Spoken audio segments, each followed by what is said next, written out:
बिस्मिल्लाहिर्रहमानिर्रहीम। Welcome students to another video lecture. और आज हम लोग फ़र्स्ट ईयर से अपना नेक्स्ट टॉपिक स्टार्ट करेंगे। हम लोगों ने चैप्टर नंबर 4 फर्स्ट ईयर से स्टार्ट किया हुआ था और फर्स्ट ईयर का में जो चैप्टर 4 है उसका टाइटल है दी सेल, और उसके अंदर हम सेल के मुख्तलिफ़ हिस्से जो थे वो स्टडी कर रहे थे, मुख्तलिफ़ किस्म के ऑर्गेनल स्टडी कर रहे थे। उन्हीं में से ही आज हमारा जो नेक्स्ट टॉपिक है वो बहुत ही इम्पॉर्टेंट लॉन्ग क्वेश्चन के हवाले से, जिसको हम लोग कहते हैं लाइजोजोम्स। लाइजोजोम बहुत ही इम्पॉर्टेंट टॉपिक है जी ये। तो स्टार्ट करते हैं इसको इंट्रोडक्शन से।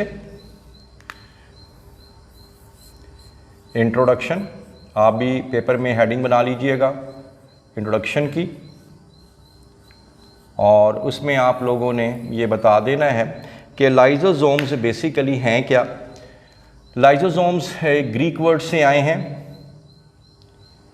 ग्रीक वर्ड से, और लाइजो मीन स्प्लिटिंग। स्प्लिटिंग का मतलब होता है टूटना, यानी ये कहीं से टूटेंगे। और सोमा, सोमा का मतलब है बॉडी, यानी ये कोई टूटे हुए जिस्म हैं, यानी ये कहीं से टूट के बनते हैं, मतलब इसका लफ्ज़ी मतलब ये हो जाएगा। लाइजोजोम जो हैं ये साइटोप्लाज्मिक ऑर्गेनल हैं, MCQ, यानी साइटोप्लाज्म में होते हैं, ठीक है। और एक और MCQ, ये जो हैं ये सिंगल मेम्ब्रेनस होते हैं, यानी इनके बाहर एक ही झिल्ली होती है, और ये वर्चुअली तकरीबन ऑल यूकैरियोटिक सेल्स में पाए जाते हैं, लेकिन स्पेशली उन सेल्स में ये ज़्यादा पाए जाते हैं जिनके अंदर फैगोसाइटिक क्वालिटी हो। फैगोसाइटिक यानी उन सेल्स में लाइजोजोम ज़रूर होंगे, ज़्यादा होंगे जो सेल किसी दूसरे बैक्टीरिया को या फूड को अपने अंदर डायरेक्टली उसको एंडोसाइटोसिस या फैगोसाइट करके बॉडी के अंदर लेके आ सकते हैं। तो ये आप लोगों ने इसके बारे में बता देना है, ठीक होगी बात। फिर उसके बाद आप ले आए इसकी डिस्कवरी के बारे में।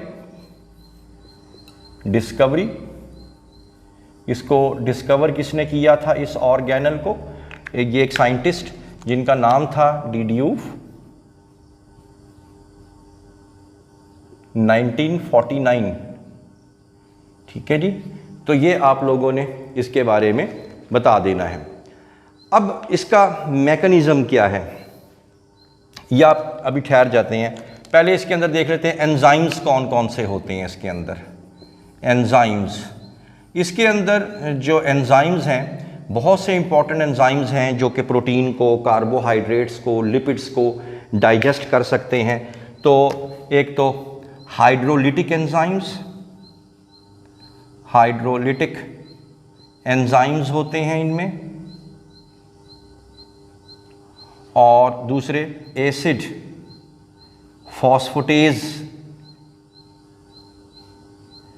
Phosphatase enzymes.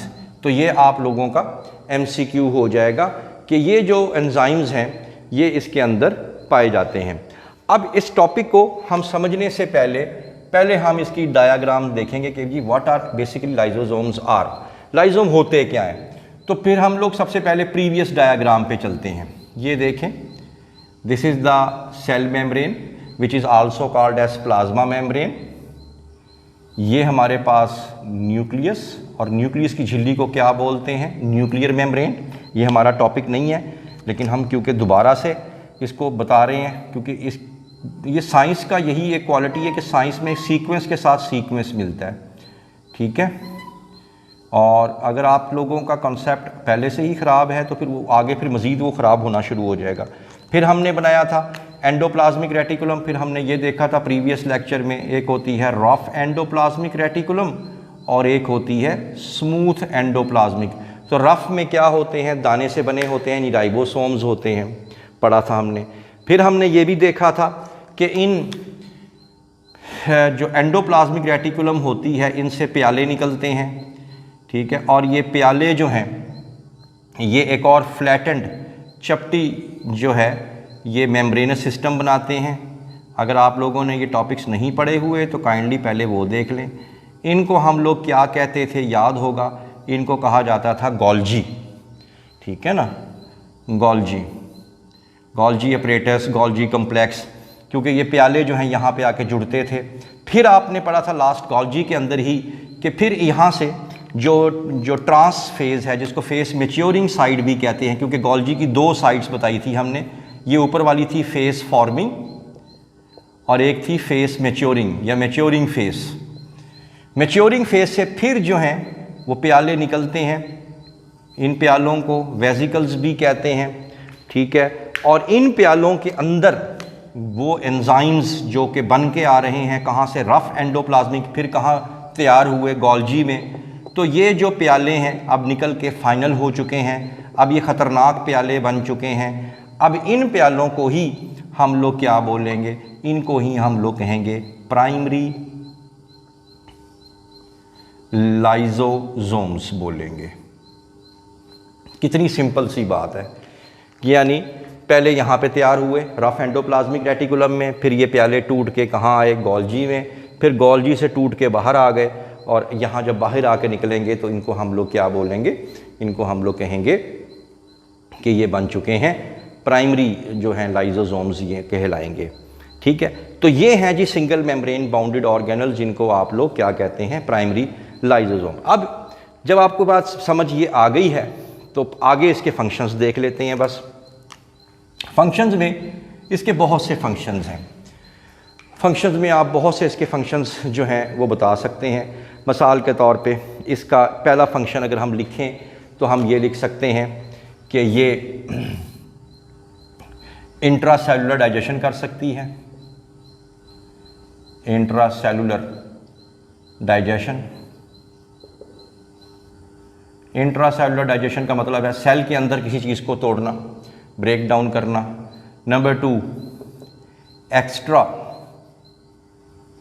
Cellular digestion, cell से बाहर किसी चीज़ को ब्रेक डाउन करना।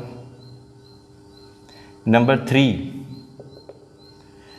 ठीक है, ऑटोलाइसिस, ऑटोलाइसिस अपने ही सेल्स के हिस्सों को तोड़ना, ये भी अभी हम देखेंगे ये कैसे।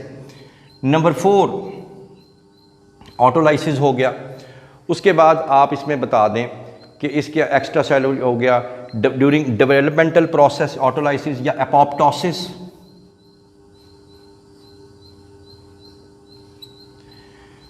ठीक है जी। ऑटोफेगी, ऑटोफेगी, ऑटोफेगी का मतलब इन दोनों को आप कर दें और कर दें और, ये इसके फंक्शंस हैं जो कि अभी हम पढ़ेंगे।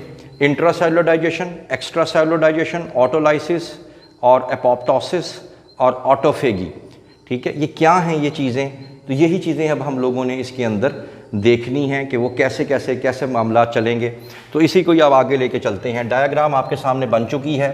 ये जो प्याले हैं बहुत ख़तरनाक हैं। ये प्याले क्यों ख़तरनाक हैं? क्योंकि इसके अंदर ये एंजाइम्स जो हैं ये बन चुके हैं। और ये एंजाइम्स कहाँ से निकल के आए थे? ये एंजाइम्स निकल के आए हैं गोल्जी से, और ये अब इसको आके तोड़ेंगे। किन किन को तोड़ेंगे? सबसे पहले अगर हम पहली हेडिंग को देखें तो हमारे पास आ गया intracellular digestion. Intra cellular digestion, intracellular, intra mean within, cellular cell के अंदर, डाइजेशन हजम करना। अब होता क्या है इसी डायग्राम को देख लेते हैं कि अगर फ़र्ज़ कर लेते हैं ये कोई फूड है, दिस इज़ फूड, या this is it can be, या बैक्टीरिया, कुछ भी हो सकता है। तो सेल्स जो हैं, क्योंकि ये ऑटोफेगी क्वालिटी रखता है, तो ये क्या करता है, ये अपनी सेल मेम्ब्रेन को अंदर की तरफ को क्या करेगा, इन्वेजिनेट करेगा। ये फूड या बैक्टीरिया जो कुछ भी है ये अंदर को आ जाएगा, और अंदर आने के बाद आहिस्ता आहिस्ता ये मेम्ब्रेन बाहर से बंद होना शुरू हो जाएगी, और ये अंदर आ गया जी, ये खुराक जो है ये अंदर आ गई। ले जी, ये खुराक अंदर आ गई। ये अब बन गया फूड वैक्यूल। क्या बन गया? फूड वैक्यूल बन गया। अब इस फूड को हमने तोड़ना है। अब ये क्योंकि सेल के अंदर आ चुका है, अब इसको तोड़ना है, तो लिहाजा क्या होगा, ये हमारा जो ख़तरनाक प्याला था जिसमें हाइड्रोलिटिक एंजाइम थे, ये इसकी तरफ बढ़ना शुरू हो जाएगा और जाके इसके साथ जाके अटैच हो जाएगा। ये देखें, और अटैच होने के बाद इनकी मेम्ब्रेन जो है वो ख़त्म हो जाएगी। तो फिर ये अपने अंदर जो जितना भी ख़तरनाक एंजाइम थे वो इसमें फेंक देगा। अब याद रखना है कि जब ये अकेला जा रहा था तो प्राइमरी लाइजोसोम था, लेकिन अब क्योंकि ये फूड वैक्यूल से अटैच हो गया, अब इसको अब आप लोग क्या बोलेंगे, सेकेंडरी लाइजोसोम। तो ये बन जाएगा सेकेंडरी लाइजोसोम बन जाएगा, क्योंकि प्राइमरी अकेला चला था, लेकिन सेकेंडरी कब हुआ, जब उसके साथ मिल गया। अब आगे क्या होगा, आगे बस तबाही के अलावा कुछ नहीं होगा। अब होगा ये कि ये देखें, ये फूड थी, ये फूड छोटे छोटे पार्टिकल्स में टूट गई, डाइजेस्ट हो गई। इसको अब हम लोग कहेंगे कि फूड जो है वो इंट्रासेलुलर डाइजेशन का शिकार हो चुकी है, यानी सेल के अंदर ही हमने उसको ब्रेक डाउन कर दिया। तो ये हो जाएगी इंट्रासेलुलर डाइजेशन। तो लिहाजा आप लोगों का पहला जो टॉपिक था वो क्लियर हो गया, यानी सेल के अंदर ही the digestion within the cell is called as intracellular digestion. तो हम भी यहाँ लिख देते हैं, ये डाइजेशन जो है ये कहाँ हुई है, within the cell, within the cell. तो ये हो गई इंट्रासेलुलर डाइजेशन। अब अगेन दूसरी हेडिंग की तरफ आ जाएं। दूसरी हेडिंग क्या कहती है, एक्स्ट्रा सेलुलर डाइजेशन। अब भी डाइजेशन करते हैं, लेकिन कहाँ, एक्स्ट्रा, सेल से बाहर, सेल से बाहर। अब इसी डायग्राम को ले लें, कुछ करने की ज़रूरत नहीं है। देखें अगेन, ये है फूड, ठीक है। अब ये प्याला जो है किसी और से नहीं मिला, ये प्याला जाके सेल मेम्ब्रेन से मिल गया, जाके ये ले, ये इधर आ गया।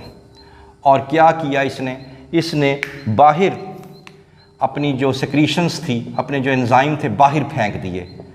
ये बाल्टी के अंदर जो पानी था वो घर में रहते हुए बाहर फेंक दिया पानी।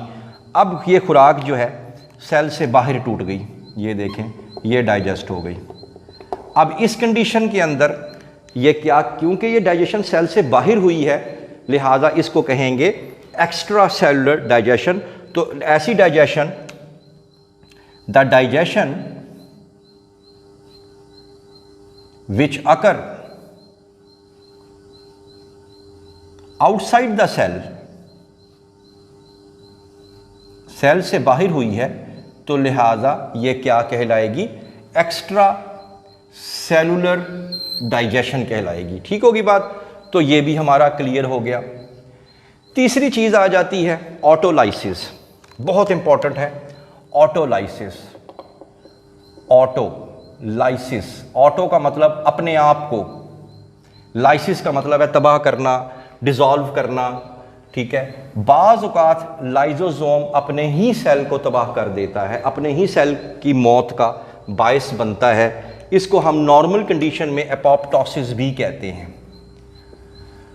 आप कहेंगे कि ये तो बहुत बुरा फंक्शन है, लेकिन नहीं, ये इसका नॉर्मल रूटीन में ग्रोथ एंड डेवलपमेंट के अंदर इसका बहुत ही इम्पॉर्टेंट फंक्शन है। याद रखें, हमारी बॉडी में जितने भी सेल होते हैं वो एक ख़ास काम करने के लिए आते हैं। जब वो अपना काम कर लेते हैं, उसके बाद वो सेल जो हैं वो ख़त्म हो जाते हैं, मर जाते हैं।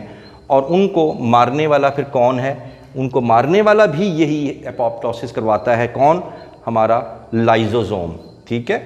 अगर इसकी छोटी सी एग्जांपल जो बुक में नहीं दी गई, इंसान का जो बच्चा है जब पैदा नहीं हुआ होता, उसके हाथों के अंदर उंगलियों के दरमियान में वेब होती है, जैसे मेंढक के हाथ में वेब होती है। लेकिन इंसान जब पैदा होता है तो वो वेब ख़त्म हो जाती है। यहाँ के जो सेल्स हैं वो कहाँ गए, वो ख़त्म हो गए। किसने ख़त्म किए हैं, इसी ने ख़त्म किए हैं। तो होता क्या है कि ये जो लाइजोसोम है, ये जो ख़तरनाक प्याला है, ये अपने ही हिस्सों को खाना शुरू कर देता है और इसको हम लोग जो है कहते हैं एपोप्टोसिस। इसी वजह से लाइजोसोम को एक और भी कहा जाता है, इनको सुइसाइडल बैग्स भी कहते हैं, सुइसाइडल बैग्स। सुसाइडल बैग्स इनको क्यों कहते हैं? सुसाइडल बैग्स इनको इसलिए कहते हैं कि क्योंकि ये अपने ही सेल्स की खुदकुशी का बायस बनता है, लेकिन इसमें घबराने वाली बात नहीं है, एक नॉर्मल प्रोटीन का हिस्सा होते हैं और ये एक बॉडी में चलते रहते हैं। तो ये आ जाएगा ऑटोलाइसिस या एपोप्टोसिस।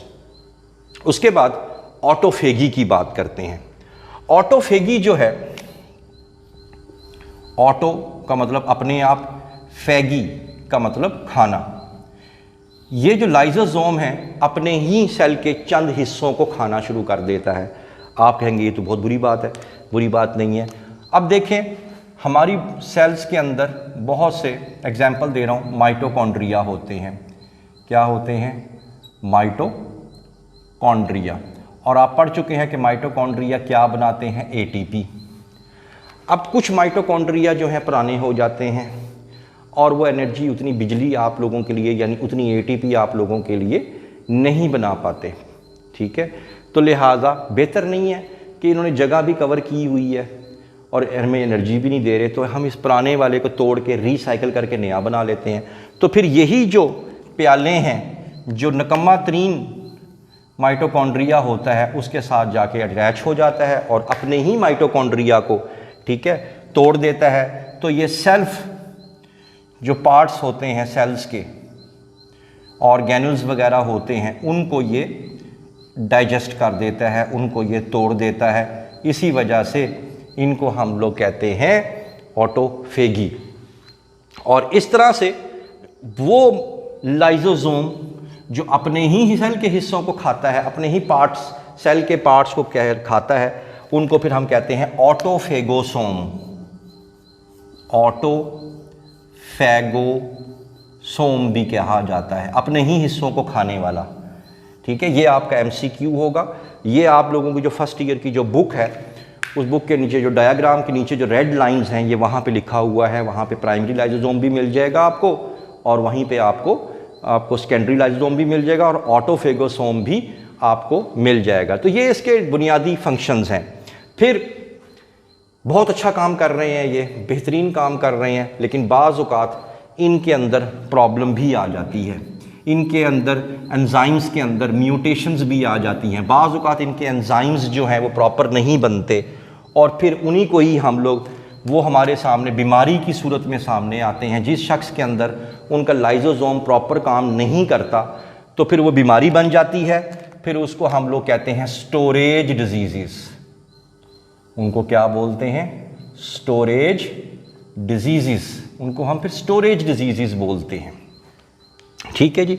अब वो कौन कौन सी स्टोरेज डिजीज़ आपकी बुक के अंदर वेरी वेरी इंपॉर्टेंट, हर साल ये शॉर्ट क्वेश्चन में तकरीबन आया होता है। सबसे पहली बीमारी जो है लिखी हुई है ग्लाइकोजिनोसिस टाइप 2।